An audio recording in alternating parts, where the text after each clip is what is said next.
Alright. Time to check the library. That's where Miss Sparkle was supposed to be staying.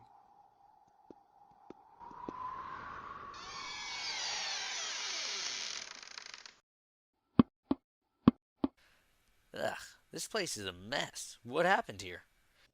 I don't know.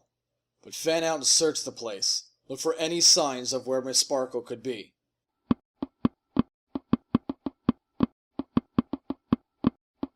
What's that on the table there? It's a journal. Says research notes.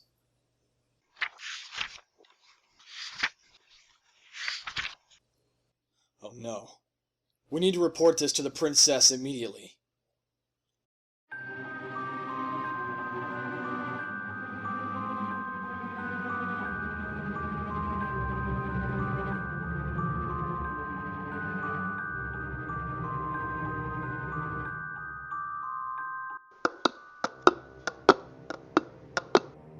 Your Highness, we have the report on the state of the town on Ponyville on April 16th, as well as information regarding the well-being of your student, Twilight Sparkle.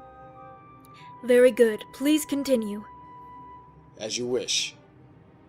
This journal was found in the Ponyville library, where Twilight Sparkle is keeping residence since her relocation to Ponyville.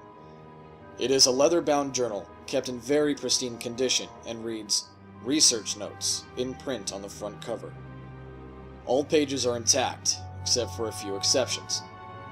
The library itself was a mess though, with books, notes, and various other supplies strewn around the floor and on the shelves.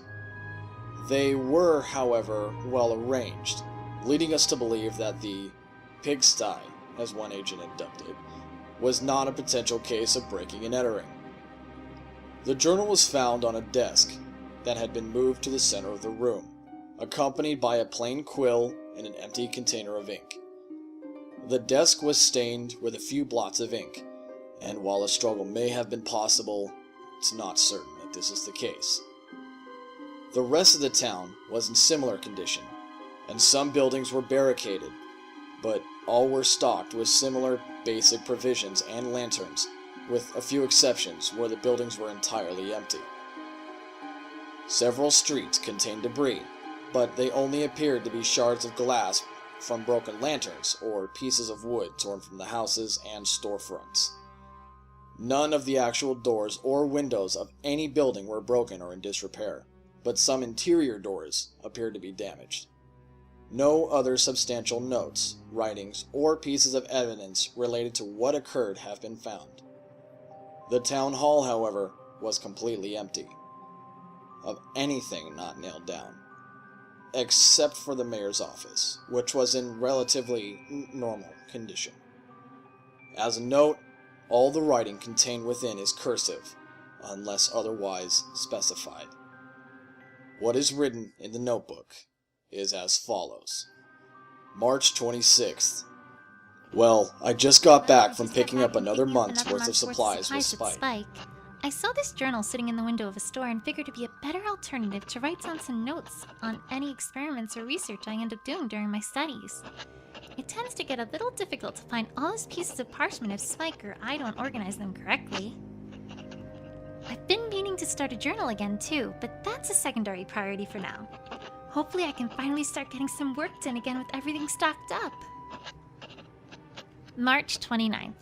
Mixing experiments. Experiment number 1. 5 milligrams of bitter root crushed. 200 milliliters water. 10 milligrams double time crushed. 4 petals sweet bloom. Soaked sweet bloom petals in water for 2 minutes and then removed from solution. Added bitter root and mixed until normal acidic reaction occurred. Added double time after about 10 seconds of reaction and solution began to settle. Remained calm for 10 minutes, after which reaction resumed for 50 seconds to a minute and then stopped. Sakura's suggestion was helpful for calming the mixture, and it did taste a lot sweeter than my usual tea. I'll have to share it with the girls if I get a chance. Experiment number 2.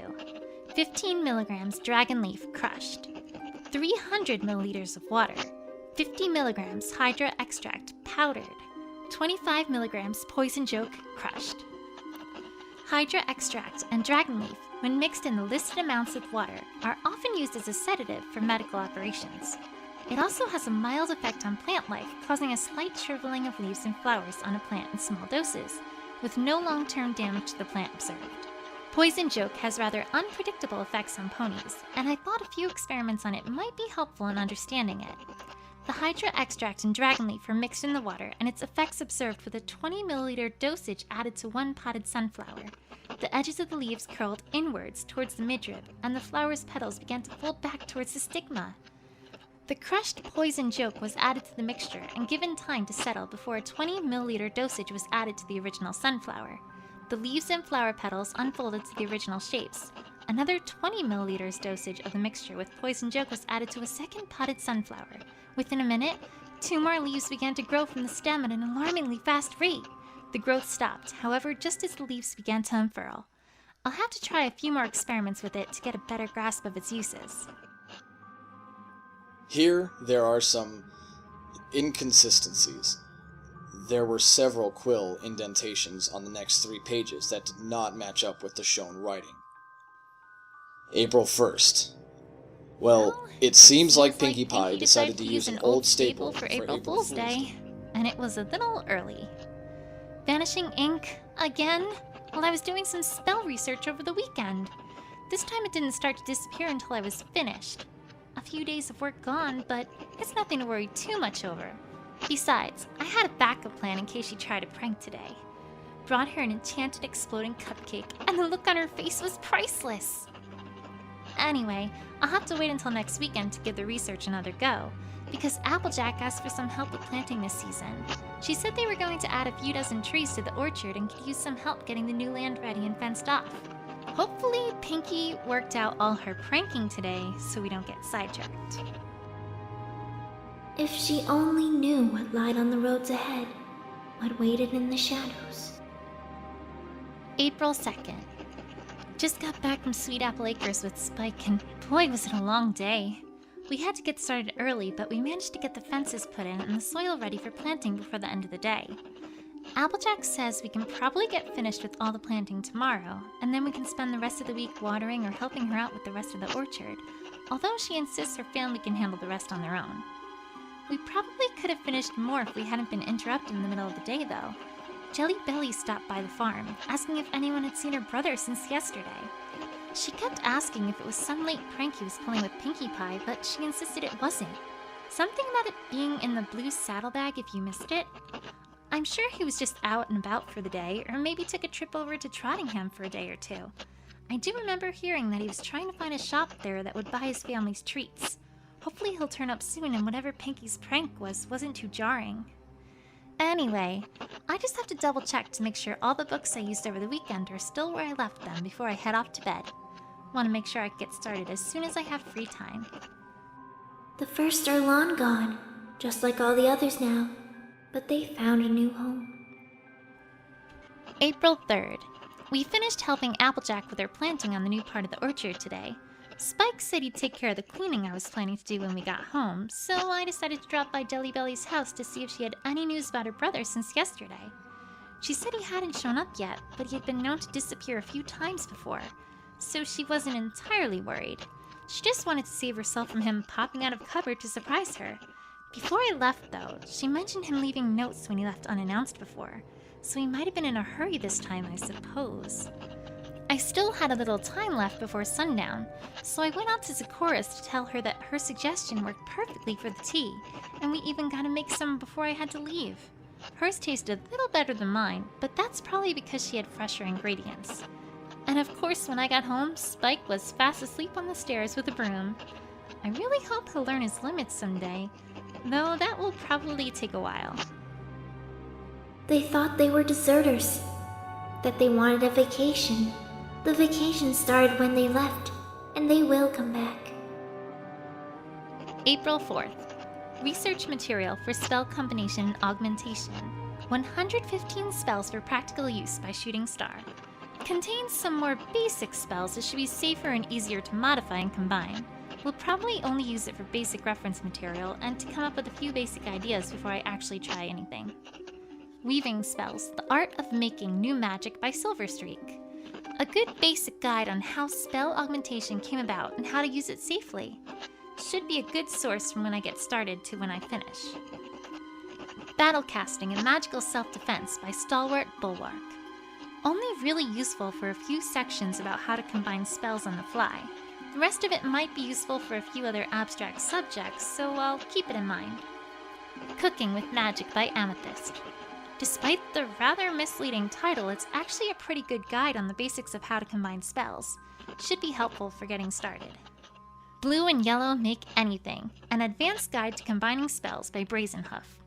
A more advanced book on the subject of using spells together, but it does explain how to build on the basics in more varied ways, so it's a natural step from Cooking with Magic. Overall, these should help me get caught up on all my research this weekend. April 6th. Rarity asked me for some help with picking out some new fabrics today. I didn't think I would be of much help, but Spike was rather insistent on going and bringing him with me.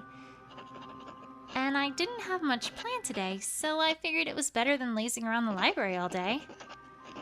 The trip to the market was fairly uneventful, except that Rarity was eavesdropping on a few ponies making gossip. I probably shouldn't talk though, since I couldn't help myself either, mostly because the conversation was a little peculiar.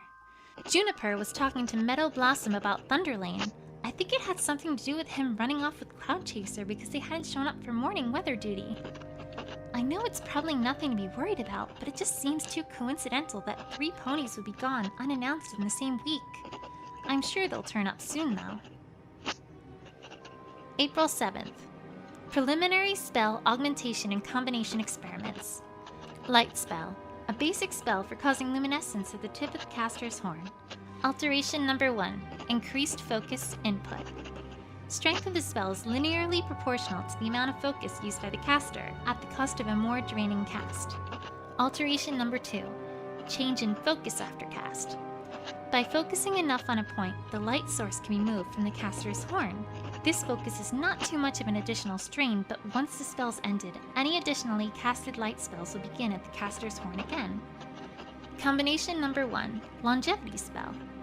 Once the light spell has been moved from the caster's horn, they can cast a longevity spell on it. This locks the light source in place, and at the original intensity, for a period determined by how much energy was put into the longevity spell. If the input is linearly proportional to the period for which the light will remain active, it would most likely last 2 hours at the most. Combination number 2. Longevity Spell and Movement Spell. No amount of force put into moving the light source once it's kept active seems capable of moving it, nor was any physical... There was a scream outside earlier, just a few hours after sundown, when I was doing my research.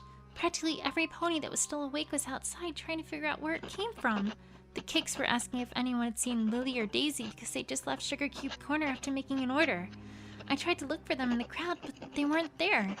That's when Jelly Belly started shouting about her brother, and Rumble about Thunderlane being missing, and that no one had seen Cloud Chaser either. Before too long, everyone was arguing and shouting at each other. Luckily, the mayor showed up to calm everyone down, and she said there will be a meeting tomorrow morning at Town Hall. It's late. I should get to sleep. April 8th. The meeting went better than I expected it to go. Thankfully, everyone was more composed than last night. The mayor assured every pony that the police were already investigating the disappearances, but several ponies were still concerned about safety. The mayor said police would be out on the streets at night, but until they know what's going on, she asked that everyone stay inside after sundown.